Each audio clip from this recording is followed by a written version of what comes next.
Angkat tanganmu, arahkan wajahmu kepada dia. Pandang wajah Yesus. Kami angkat tangan kami Tuhan menghormati Engkau. Amin.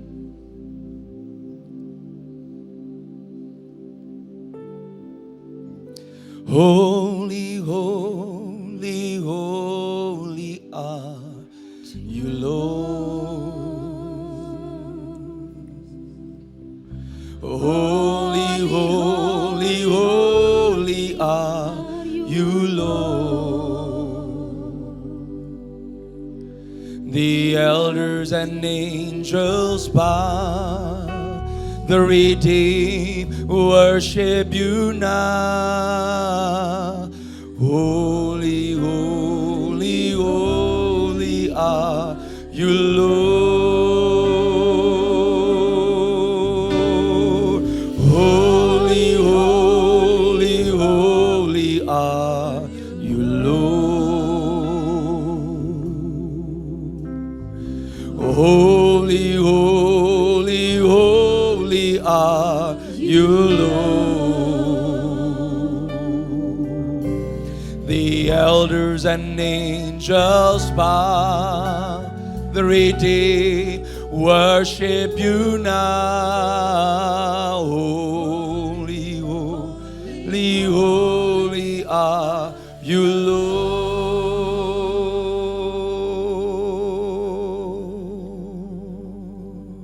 Sebab Kau layak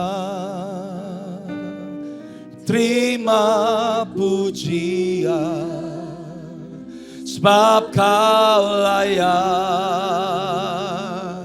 terima pujian. Katakan sebab Kau layak, sebab Kau layak. Ku agungkan Yesus, Raja di atas segala raja. Sebab Kau layak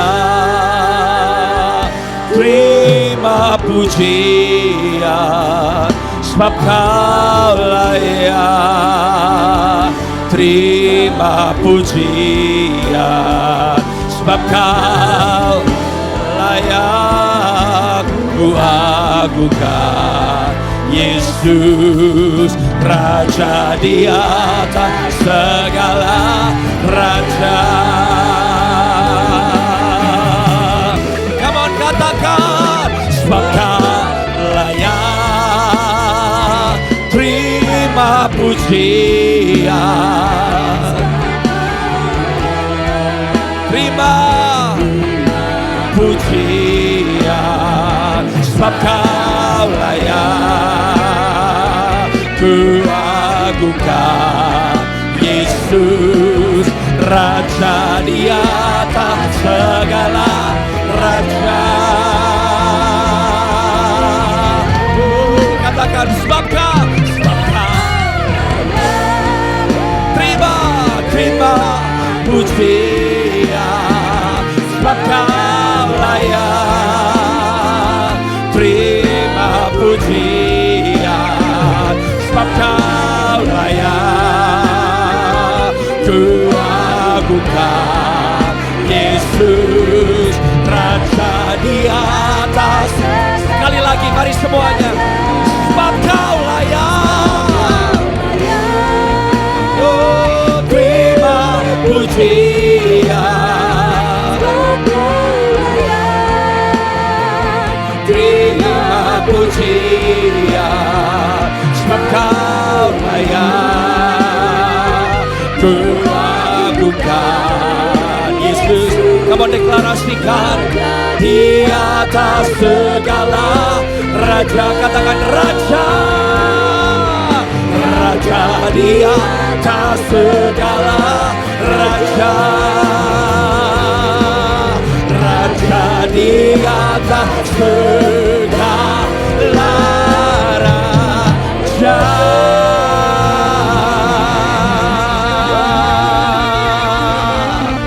Katakan haleluya, sorakan haleluya, haleluya. sabaralamande. Angkat tanganmu, sotorolomonde. Come on, berikan dia glory. Angkat suaramu, berikan dia glory. Sobrakatorolomonde, sebrakariadalamanda. Kami percaya ada kuasa di dalam nama Yesus. Ada kuasa di dalam nama Yesus. Dan Alkitab berkata di dalam Kristus kami adalah orang-orang yang menang. Bahkan Alkitab berkata kami lebih daripada pemenang. Katakan haleluya. Katakan haleluya. Angkat tanganmu, samarala tondorolobo syanda. Aku berdoa biar kemenangan itu Tuhan kami alami di dalam setiap kehidupan kami. Kami melangkah dari kemenangan kepada kemenangan. Sebab Allah di pihak kami. Jika Allah di pihak kami, siapakah lawan kami? Dengan penuh syukur kami katakan tidak ada ya Tuhan. Asal Tuhan ada bersama dengan kami. Kami percaya Tuhan yang memegang tangan kanan kami dengan tangan kananmu yang kuat. Tuhan yang menjamin langkah-langkah kami. Langkah-langkah orang benar ditentukan oleh Tuhan. Dan kami deklarasikan pada pagi siang hari ini bahwa ini adalah waktunya gerejamu bangkit. Ini waktunya perempuan-perempuan yang gagah perkasa bangkit. Ini waktunya wanita-wanita Tuhan bangkit. Ini waktunya gerejamu bangkit. Seribu satara lamanda. Sebab kami tidak dikondisikan oleh karena keadaan, tapi keberadaan kami mengondisikan keadaan. Bila Allah di pihak kami, kami percaya yang mustahil jadi mungkin, yang tidak ada jadi ada. Engkau yang memimpin kami, yang ada di barisan depan kami, yang selalu membawa kami kepada masa depan yang penuh dengan harapan. Aku berdoa biar terobosan itu dialami oleh setiap kami. Kami pulang berbeda seperti kami datang. Waktu kami berjumpa dengan Tuhan, maka hidup kami gak pernah sama. Sebab firman-Mu tidak pernah berubah. Tapi Engkau Alfa dan Omega, yang awal dan yang akhir. Tuhan yang tidak pernah berubah. Tuhan yang tetap sama. Kuasanya nyata dan kemuliaan-Mu dari kekal sampai kekal selama-lamanya. Kalau ada yang sakit di antara saudara, taruh tangan kananmu di bagian tubuhmu yang sakit. Aku berdoa di dalam nama Yesus. Aku berdoa, saya melihat ada yang mengalami tiroid di bagian leher. Saya melihat bahkan di bagian samping leher, tiroid. Aku berdoa hari ini sembuh dalam nama Yesus. Yang sakit tiroid sembuh dalam nama Yesus. Ada lever yang sedang dijamu oleh Tuhan. Kalau Anda yang sakit lever hari ini, in the name of Jesus, aku berdoa di dalam nama Yesus. Regulasi darah, aku berdoa yang terganggu di dalam memproses racun-racun tubuh, saat ini juga sembuhkan dalam nama Yesus. Kuasa-Mu sanggup memberikan organ yang baru. You are the creator, Tuhan pencipta langit, bumi dan semua yang ada di dalamnya. Aku berkatakan sakit liver sembuh dalam nama Tuhan Yesus. Release your power. Release your power. Release your power. Saya melihat dari seseorang di sini, kamu cedera di bagian tanganmu. Kesulitan untuk menekuk jarimu, ada jari yang sakit. Aku berdoa seperti patah tulang, in the name of Jesus. Sembuh dalam nama Yesus. Dari ujung rambut sampai ujung kaki, biar kuasa-Mu mengalir saat ini juga. Kamu angkat suaramu. Koroto Sharanamanda. Sembah Dia di dalam kekudusannya. Rabakaturulumun Shedididibusata. Sembah Dia di dalam kemuliaannya. Kita datang kepada Raja yang hidup, Dia bukan Tuhan yang mati. Kita tidak mengikuti tata cara ibadah. Kita datang berjumpa dengan Allah. Kita datang berjumpa dengan pemilik langit bumi. Kita berjumpa dengan Raja di atas segala raja. Kami percaya apapun yang kami alami Tuhan, You are there with us. And I believe the anointing of the Holy Spirit, pengurapan-Mu yang memberikan kelepasan bagi yang membutuhkan kelepasan. Di dalam nama Yesus, yang datang ke tempat ini Tuhan, yang mau menyerah. Bahkan yang datang ke tempat ini Tuhan, saya melihat dari seseorang, kau minum obat depresi, kau minum obat dari psikiater dan psikologis. Aku berdoa hari ini setiap pikiran yang terganggu, yang ditakut-takuti, yang selalu penuh dengan kecemasan, aku berdoa hari ini kemerdekaan terjadi. Yes.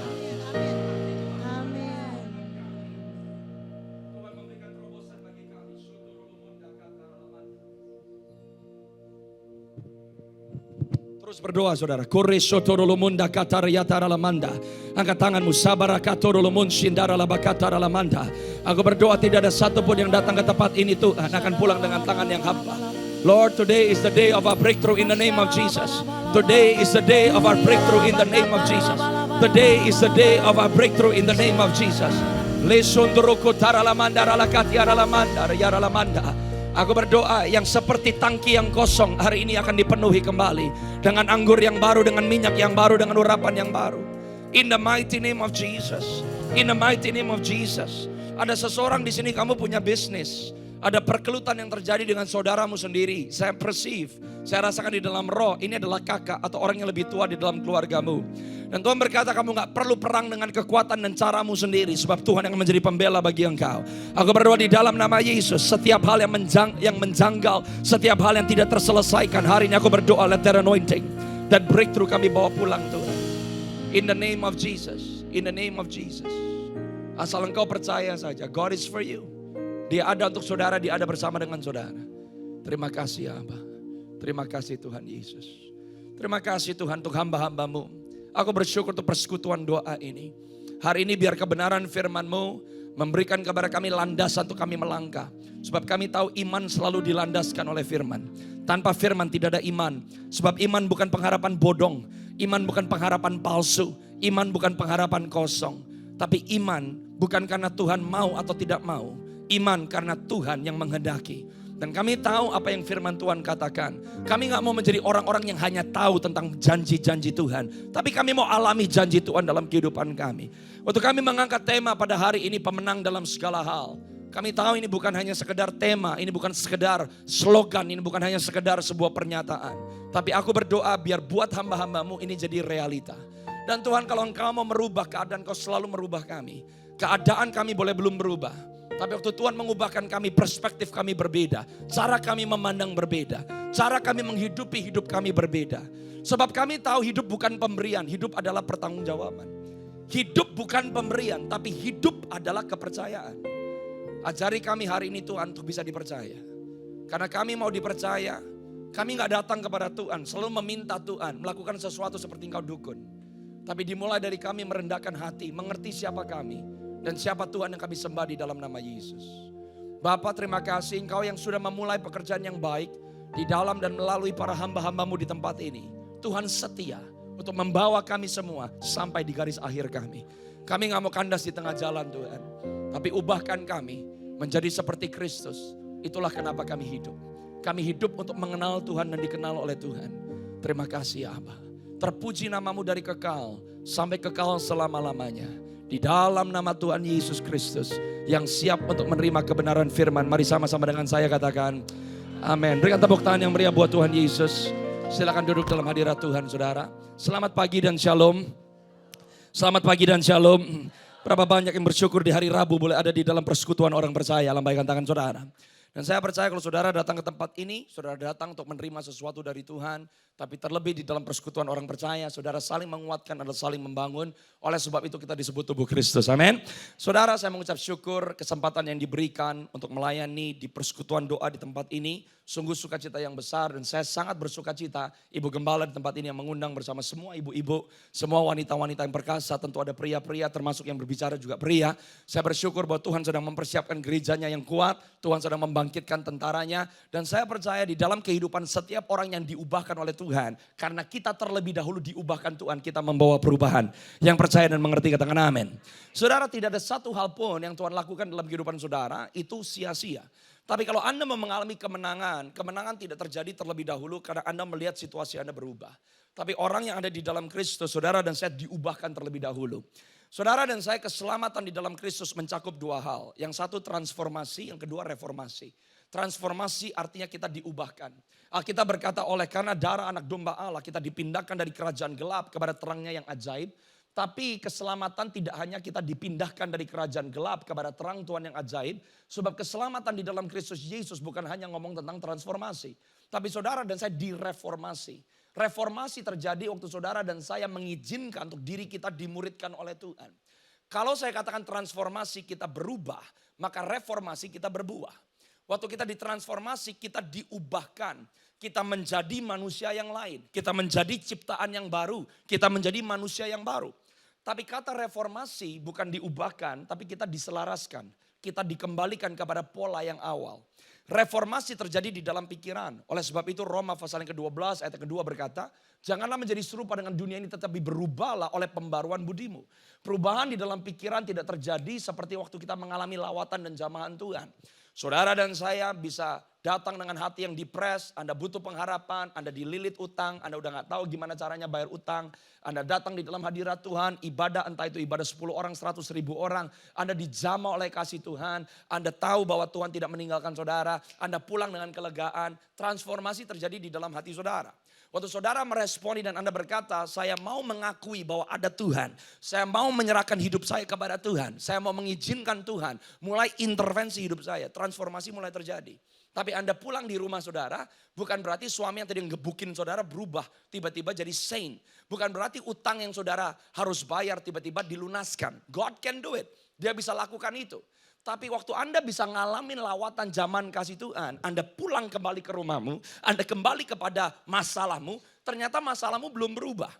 Kenapa saudara? Yang pertama diubahkan adalah diri saudara. Waktu saudara dan saya mulai belajar prinsip-prinsip kebenaran, masalah belum berubah, saudara sudah bisa berubah loh. Cara pandangnya bisa berubah. Anda tidak lagi direnggut dengan yang namanya ketakutan. Anda tidak lagi takut melangkah. Meskipun Anda tetap nggak tahu hari esok seperti apa, tapi ada satu keberanian ilahi dan pribadi yang sekarang bersama-sama dengan saudara. Pelan-pelan tuh saudara dimuridkan, Anda mulai mengerti yang menjadi prinsip kebenaran firman, reformasi terjadi di atas pikiran saudara. Dan itu nggak terjadi satu kali. Reformasi terjadi bukan karena informasi. Reformasi terjadi karena Anda mengalami perjumpaan dengan Tuhan.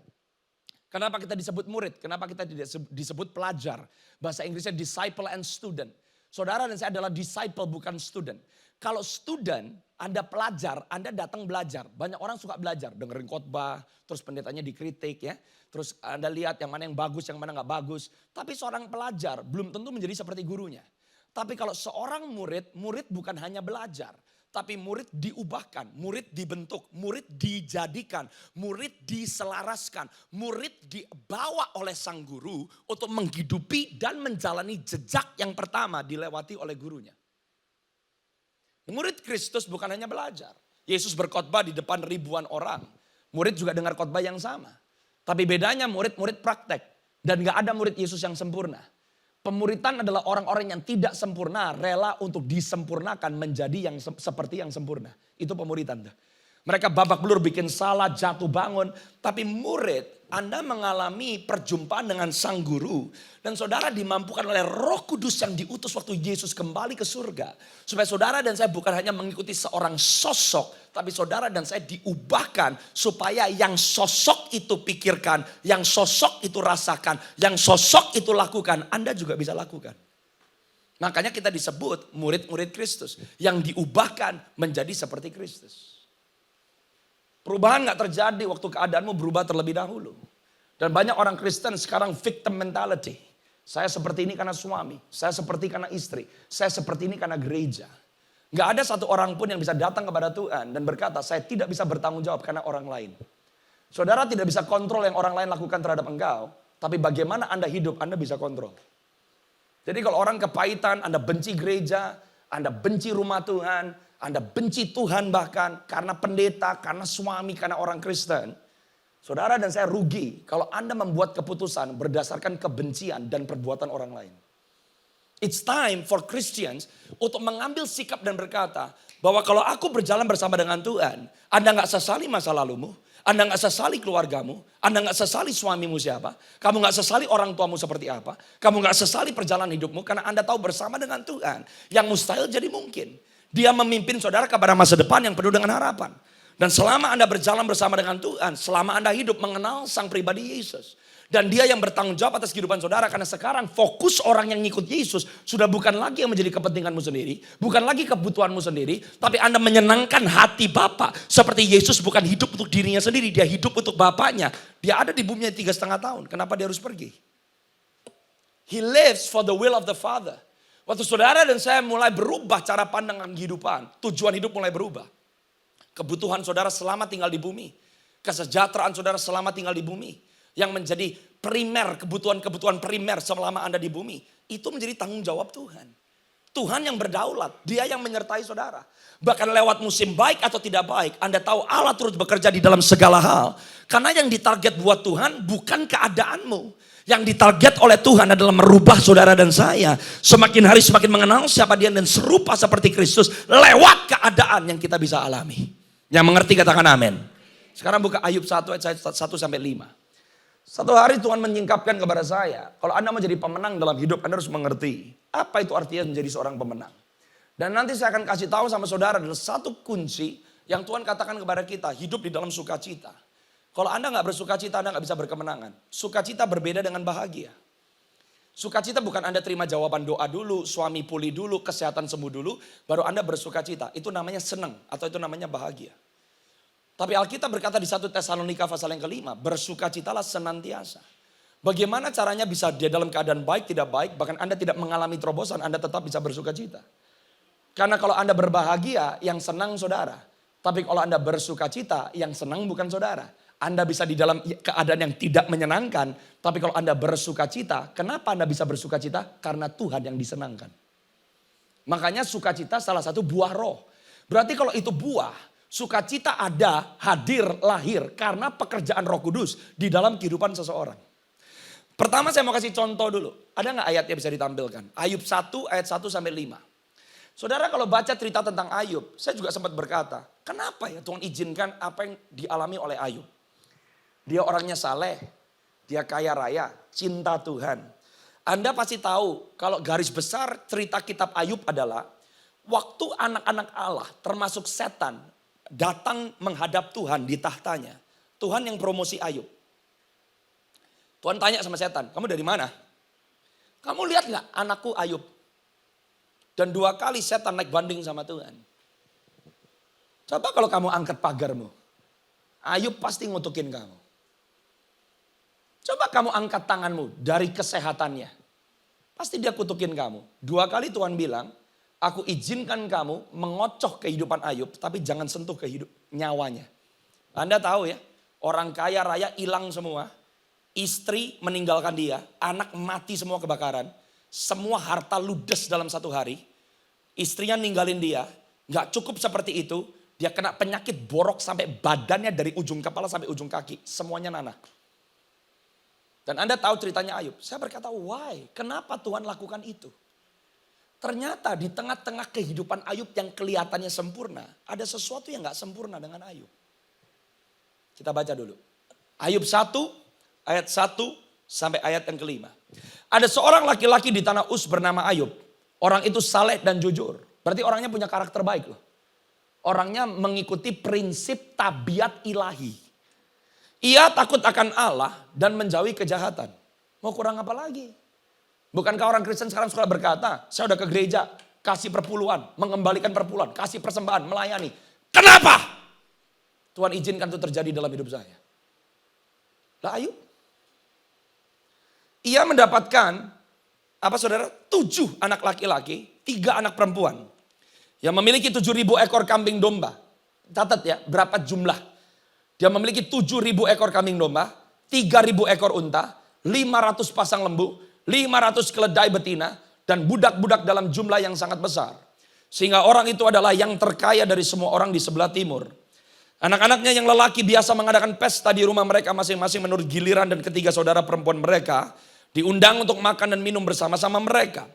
Setiap kali apabila hari-hari pesta telah berlalu, Ayub memanggil mereka dan menguduskan mereka.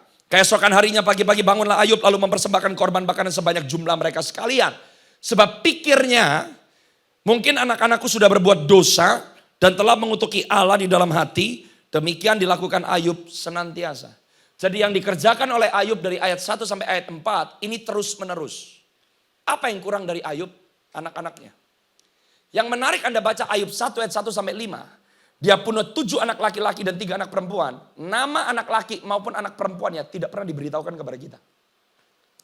Dia saleh, dia jujur, dia benar, dia mengasihi Tuhan, dia melakukan yang benar, hidup diberkati. Ternyata ada sesuatu yang salah dengan kehidupan Ayub. Apa yang salah? Sesuatu yang Tuhan mulai dalam kehidupan Ayub tidak bisa terus ke generasi yang berikutnya. Saudara harus mengerti khususnya untuk para ibu loh. Saudara punya organ yang laki gak punya. Anda punya rahim. Setiap wanita diperuntukkan Tuhan melahirkan generasi yang lebih kuat. Wanita punya kekuatan yang pria gak punya. Saya produk doa seorang ibu. Jadi kalau ibu hanya memikirkan kapan saya bahagia, kapan suami bikin saya shopping, kapan suami bukannya menyiksa saya tapi kasih apa yang saya mau. Kamu gak menghidupi identitasmu sebagai wanita loh. Dan Anda jadikan bahkan rumah Tuhan seperti tempat arisan. Suruh doa nggak tahu. Ngelepasin warisan buat anak-anak secara rohani nggak tahu. Kamu mau cuma anakmu sekolah tinggi, sekolah S1, S2, S3. Masuk neraka nggak ada gunanya, Bu. Tapi saudara punya potensi melahirkan rencana Allah. Kalau Anda baca di kitab Raja-Raja, setiap raja yang hidupnya benar di hadapan Allah, nama ibunya dan tempat kelahiran ibunya pasti dicatat. Tapi kalau rajanya bengis, nama ibunya tidak pernah dicatat. Anda tahu seringkali di dalam Alkitab, termasuk anak-anak Nabi Samuel. Nabi Samuel cinta Tuhan, tapi anak-anaknya bengis dan brengsek di hadapan Tuhan. Imam besar Eli, dua anaknya Hofni dan Pineas, brengsek di hadapan Tuhan. Ada satu yang Anda akan temukan di tengah-tengah kehidupan anak-anak yang brengsek. Tidak ada peran seorang ibu atau seorang wanita yang kuat. Termasuk Ayub. You know what's of the problem with Ayub? Istrinya. Suaminya sakit, ditinggal loh sama istrinya.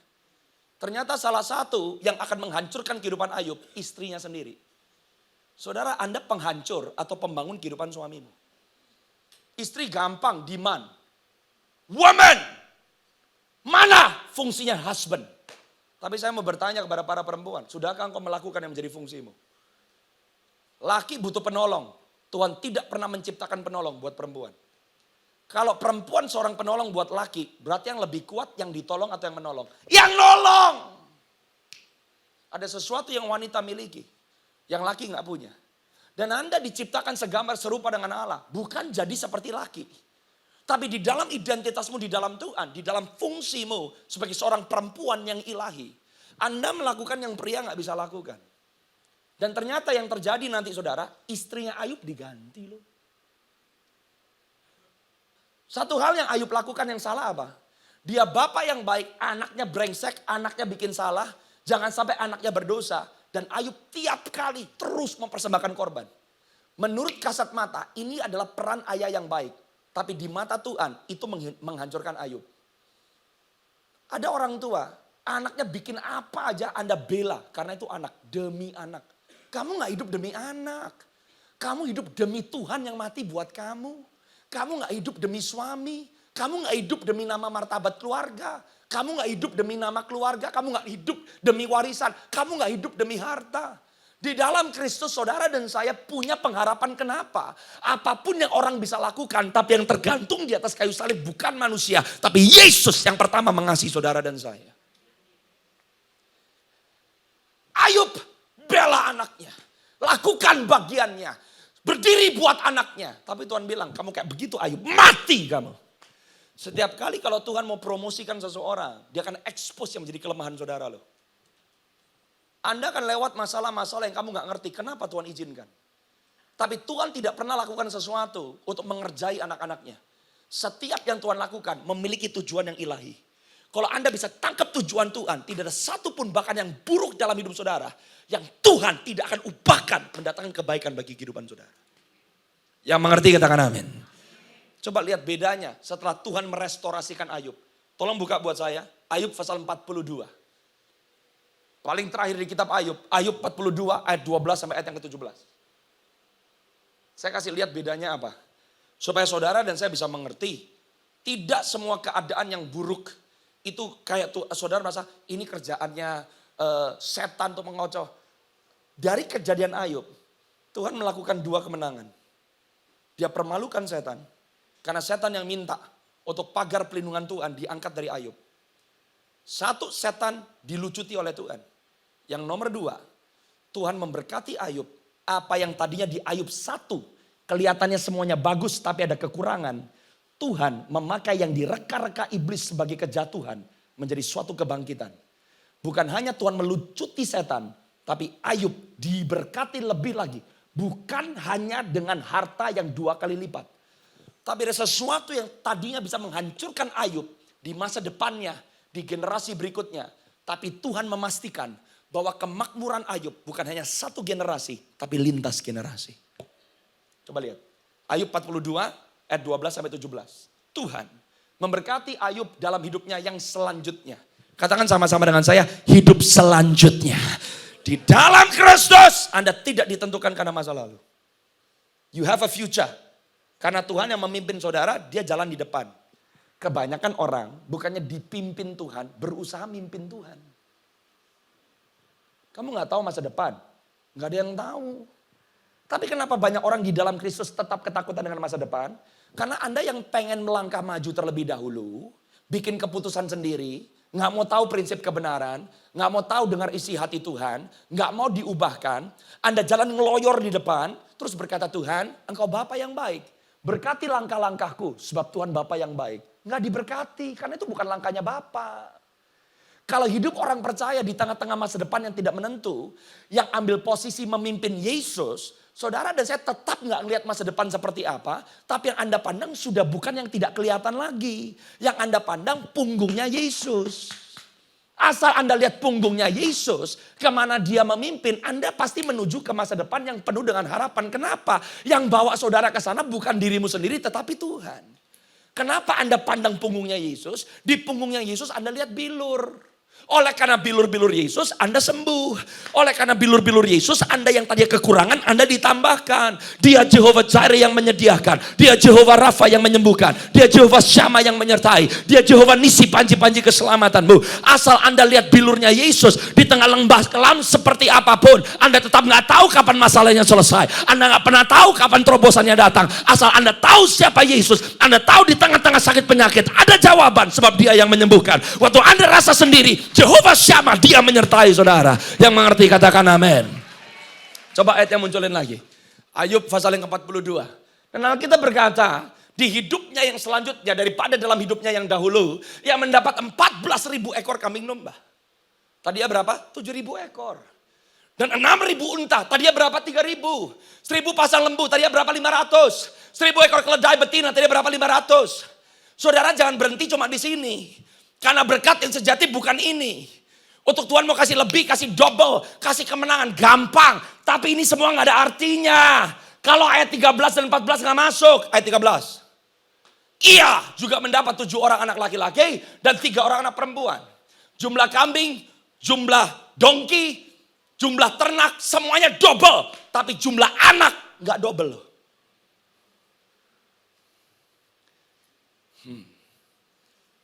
Jumlah harta ningkat. Jumlah anak gak ningkat. Karena ini yang ditebus.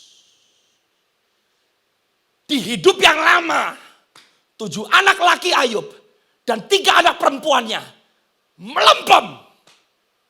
Gak bisa meneruskan warisan ilahi. Kali ini jumlah anaknya gak bertambah. Tetap 7 anak laki. Tetap 3 anak perempuan. Tapi mereka beda. Bedanya apa? Dan kali ini nama anak perempuan diperkenalkan kepada kita. Tadi di Ayub 1 Anda gak pernah baca nama anak Ayubnya siapa. Dan ini juga masih misteri. Kenapa bahkan di Ayub 42 nama anak lakinya gak dikasih tahu. Yang dikasih tahu cuma anak perempuan. Woman second class? No way. Kenapa nama perempuan yang dikasih tahu? Karena rahimmu memastikan pekerjaan Tuhan di satu generasi akan terus berlanjut di generasi yang berikutnya.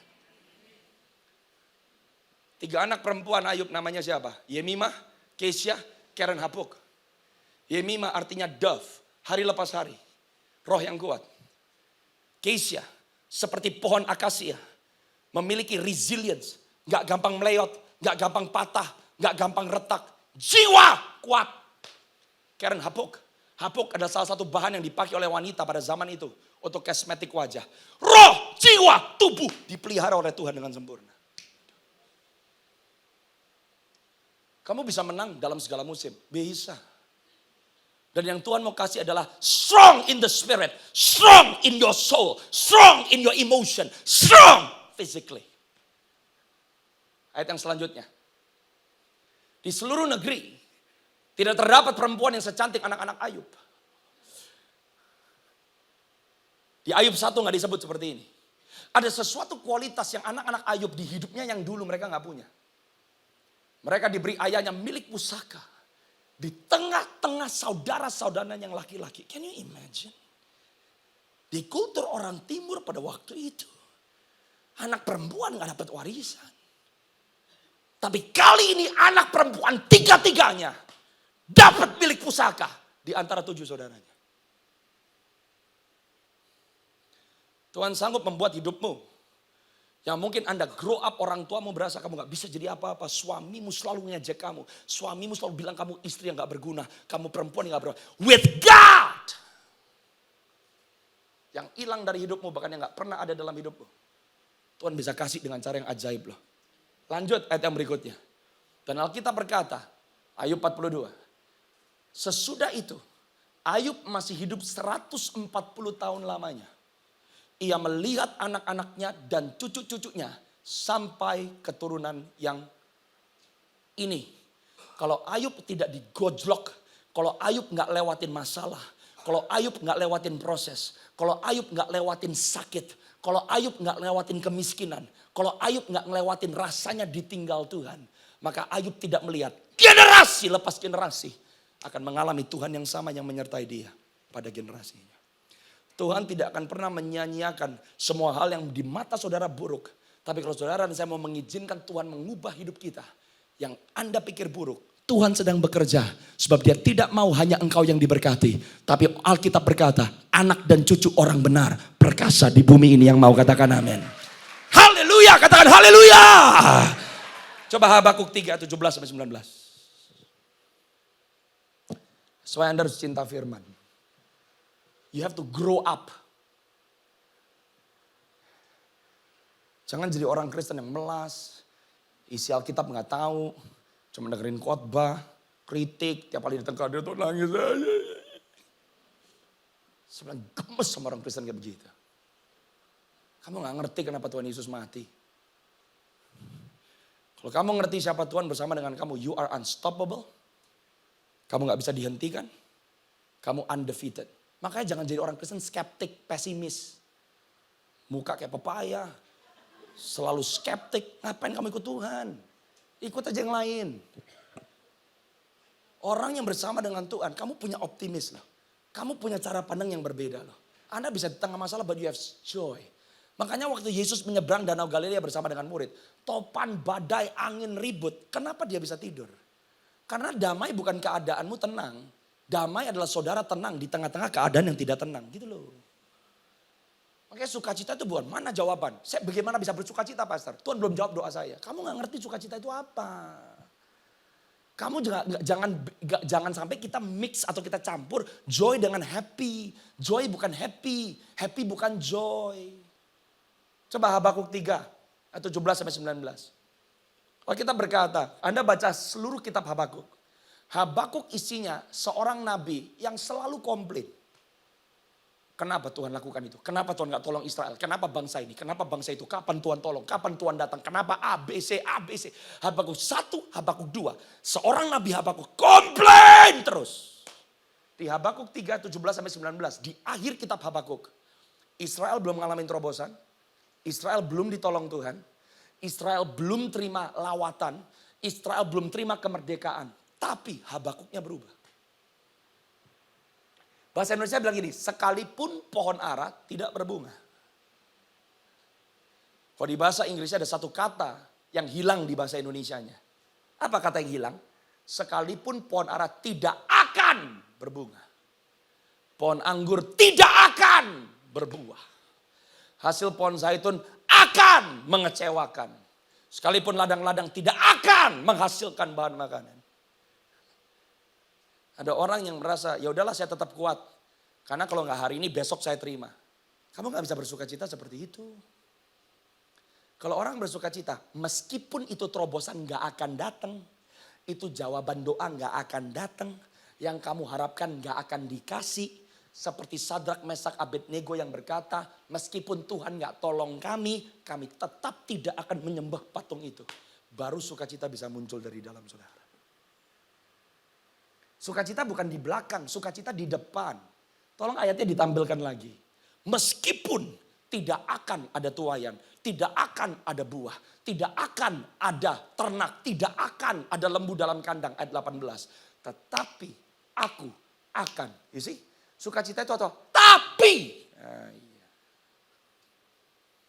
Kalau Anda orang Kristen yang bersukacita, Anda dihantam sama masalah, Anda dihantam sama badai, Anda akan memulai dengan berkata, tapi Tapi, suami bilang, I hate you. Tapi, dokter bilang gak akan sembuh. 8 bulan lagi mati. Tapi, aku akan bersorak-sorai. Beria-ria dalam Allah yang menyelamatkan aku. Anda bisa senang karena kamu terima sesuatu. Tapi orang yang bersuka cita, Anda senang bukan karena Anda terima sesuatu. Anda senang karena Anda tahu Tuhan disenangkan atas kehidupan saudara. Itu sukacita. Ayat yang selanjutnya, watch this. Ayat yang ke-19. Apa yang menjadi benefit orang yang bersuka cita dan berkemenangan dalam segala hal? Sebab Allah Tuhanku itu kekuatan. Kata kekuatan di bahasa Ibraninya itu senjata perang. Orang yang punya sukacita, Anda bisa bukan hanya bertahan hidup loh. Anda bisa nerobos dalam kehidupan. Iman gak bisa termanifestasi tanpa sukacita. Allahku, you fight for me. Sukacita itu senjata perang. Dunia bilang, gila kamu? Kenapa lu bisa tetap melayani sih? Pikirin dulu dong. Itu suamimu di rumah. Orang yang bersuka cita, saudara dan saya bisa dihimpit dengan masalah yang sama. Tapi Anda menghidupi realita yang berbeda loh. Bukan Anda pura-pura bego, masalahnya nggak ada. Masalahnya tetap ada. Tapi your focus, yang penting buat saudara, yang esensi dalam hidup saudara, bukan ditentukan karena keadaanmu. Tapi karena matamu menuju ke depan. Allahku, tolong ayatnya dimunculin. Saya lebih suka ayatnya daripada screen biru ini saudara. Allah Tuhanku itu kekuatanku. Sebab iya, orang yang bersuka cita, yang pertama Tuhan akan lakukan, dia kuatkan kakimu. Hanya orang yang bersuka cita bisa memaksimalkan apa yang Tuhan udah kasih buat hidup saudara. Orang yang gak bersuka cita, ciri khasnya apa? Selalu merasa dia kurang dan orang lain lebih. Orang lain punya yang dia gak punya.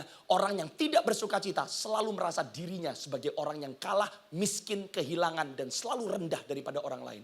Tapi orang yang bersuka cita, Anda tidak sesali apa yang Tuhan sudah kasih. Sebab mujizat dimulai bukan dengan apa yang tidak ada di tanganmu. Mujizat dimulai waktu Anda sadar dengan apa yang ada di tangan saudara. Ingat waktu Yesus kasih makan 5.000 laki-laki belum menghitung perempuan dan anak-anak? Andreas muridnya berkata, Tuhan ada sih anak bocah. Dia punya 5 roti dan 2 ikan. Tapi 5 roti dan 2 ikan bisa kasih apa? 5.000 orang laki-laki, perempuan sama anak belum dihitung. 5 roti 2 ikan gak ada gunanya. 5 roti dan 2 ikan yang dicemooh sama Andreas adalah 5 roti dan 2 ikan yang sama. Yang Tuhan pakai mengenyangkan perut ribuan orang. Kenapa sukacita penting? Sukacita membuat saudara dan saya sadar bahwa apa yang menjadi sarana untuk Tuhan melakukan terobosan sudah di tangan saudara.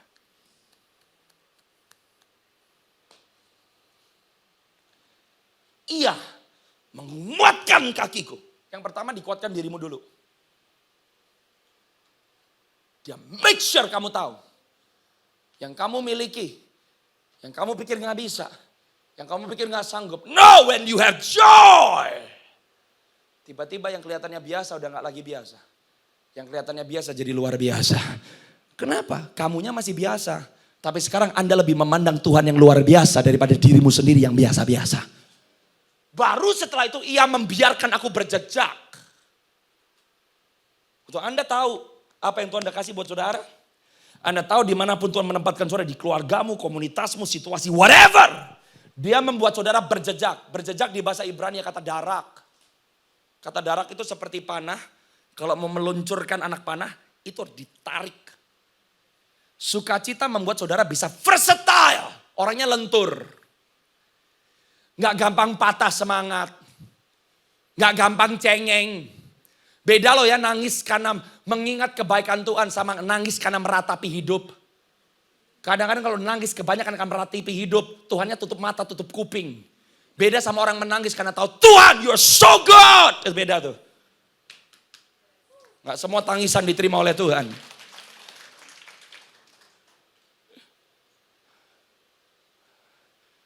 Orang yang bersuka cita. Waktu Anda lagi ditarik. Kadang-kadang Anda mau meluncur. Kalau anak panah busurnya gak ditarik. Bisa meluncur atau enggak? Enggak. Jadi ditarik kelihatannya jelek. Tapi tanpa ditarik anak panah gak bisa keluar. Dan sukacita membuat Anda lentur. Anda akan trust. Lagi ditarik Tuhan, I trust you.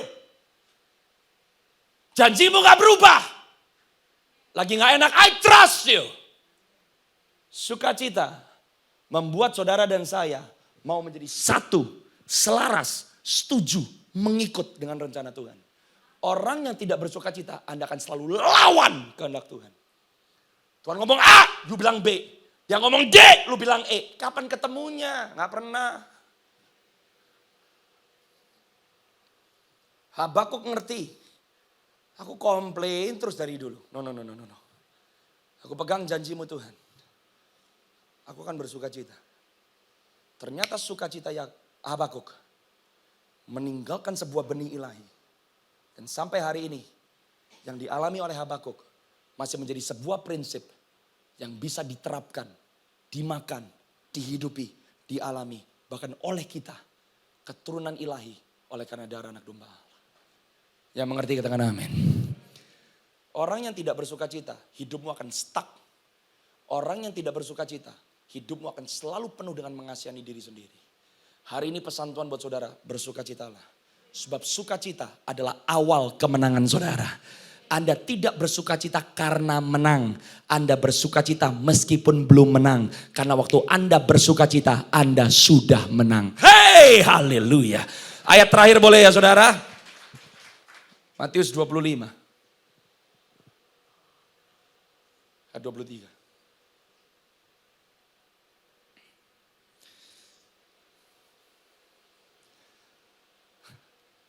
Orang kalau gak bersukacita kayak hamba 1 talenta.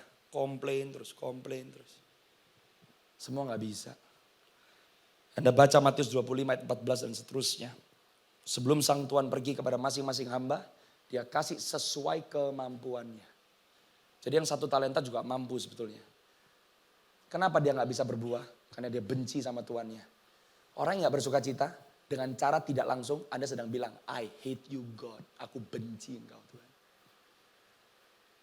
Anda malas bergerak, Anda beralasan, gak usah ngomong aku benci Yesus. Kelakuanmu menunjukkan kamu tidak menghormati Yesus. Lah apa bedanya dengan kamu mengatakan aku benci Yesus? Gak ada bedanya. Hamba yang 1 talenta benci tuannya. Kenapa? No joy. Kenapa no joy? Komplain terus. Gak adil lah. Kamu mau menuai dari tempat kamu gak nabur. Kamu mungut dari tempat kamu gak nanam. Semuanya salah Tuhan. Semuanya salah orang lain. Dan hidupmu gak kemana-mana. Kenapa saya suka sama yang punya 2 talenta? Yang 2 talenta tuh gak kayak yang 5 talenta. Yang 5 talenta habis dikasih 5 talenta langsung pergi. Yang 2 talenta nunggu dulu. Karena yang 2 talenta gak sepintar yang 5 talenta. Tapi yang 2 talenta gak beralasan gitu loh. Dia ngikutin aja yang 5 talenta. Oh gitu caranya. Karena dia lihat yang 5 talenta berhasil, dia kerjain. Orang yang mengucap syukur, mau Anda paling pinter kek, bukan yang paling pinter, tapi tidak ada alasan untuk tidak memberi yang terbaik. Kamu bisa memberi yang terbaik meskipun kamu bukan yang paling baik. Yang saya mau cuma selesaikan hidup sebagai pemenang. Anda harus tahu endingnya nih. Apa sih yang menjadi upah yang 5 talenta dan 2 talenta? Bukan duit, bukan tempat. Sekarang orang Kristen cuma mau tanya, aku mau cepet mati biar masuk surga.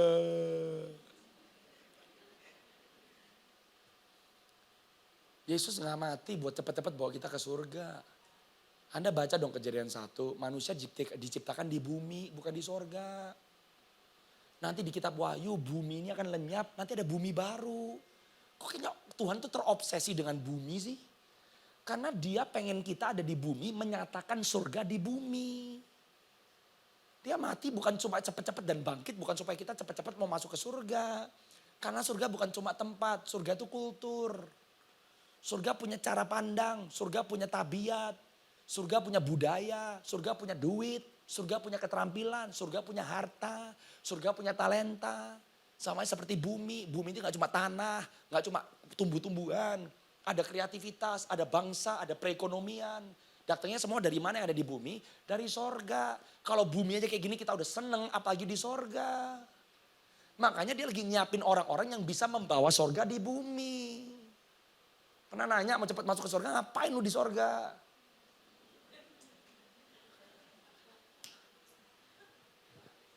Nyanyi terus. Emang lu radio butut? Kita udah kebanyakan ketipu. Nggak ngerti keselamatan kita itu apa sih. Upah bagi yang mau bisa dipercaya. Kalau orang bersuka cita itu Anda berbuah. Orang bersuka cita itu fruitful. Orang yang bersuka cita, Anda gigih. Kenapa? Yang penting Anda menyenangkan hati Tuhan. Logikanya kalau Tuhan senang, masa dia nggak menyenangkan hati saudara sih? Logika Bapak Ibu. Anda mau dapat apa yang kamu mau? Simple, bikin Tuhan senang dulu.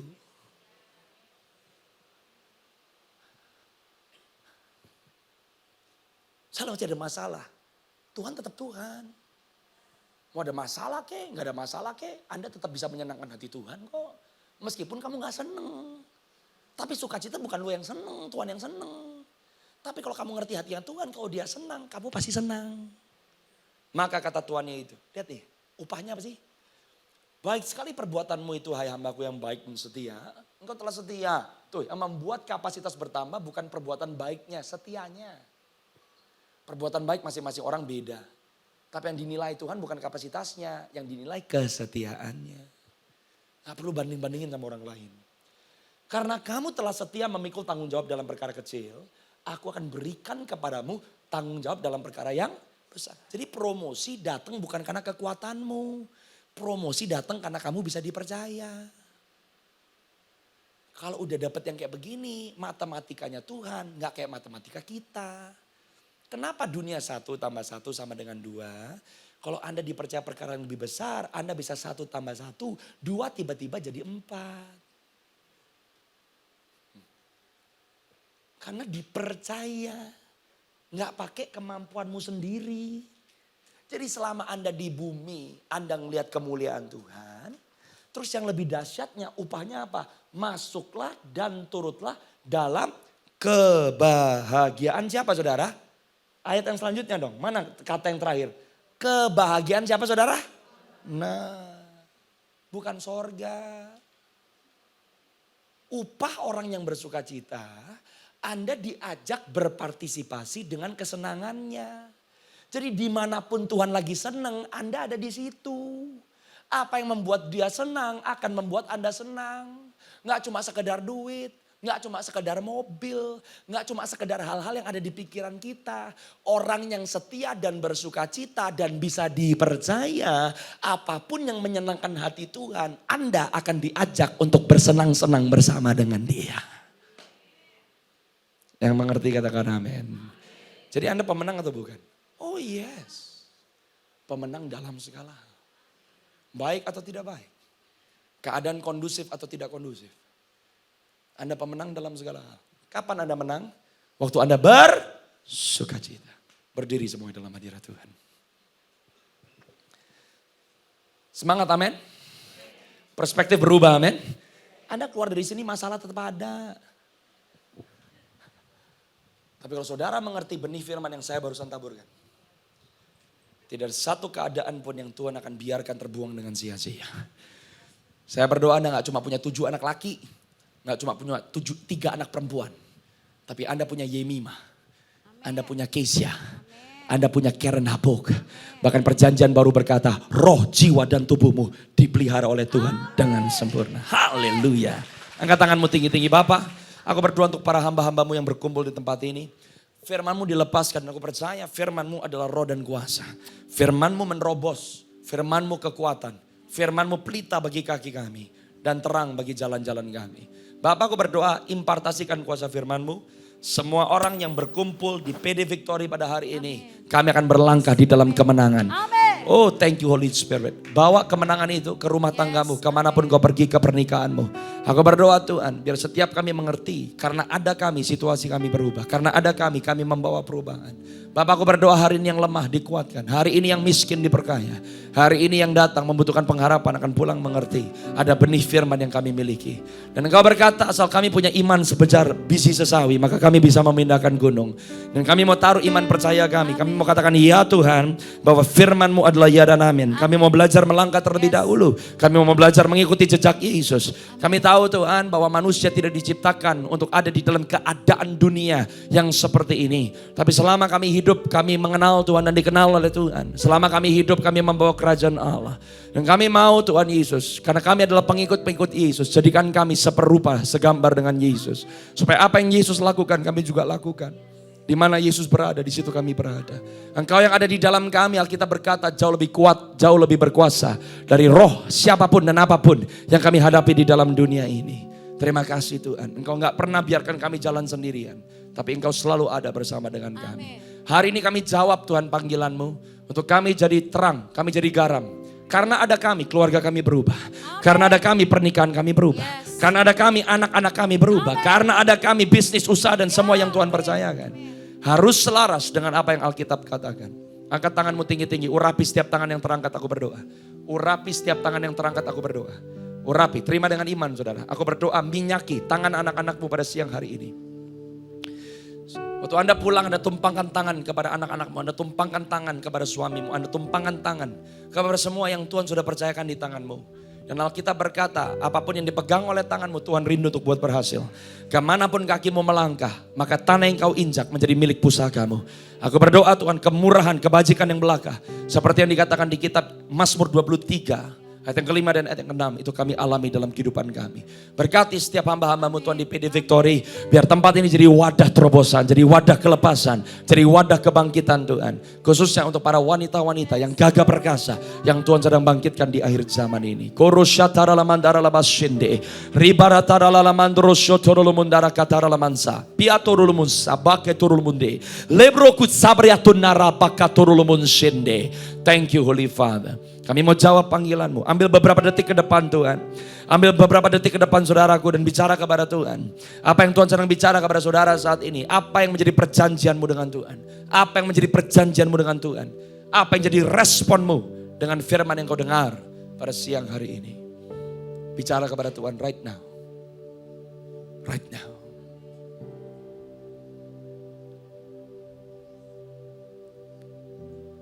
Terima kasih Tuhan. Terima kasih. Kau hadir di sini. Kau hadir di sini.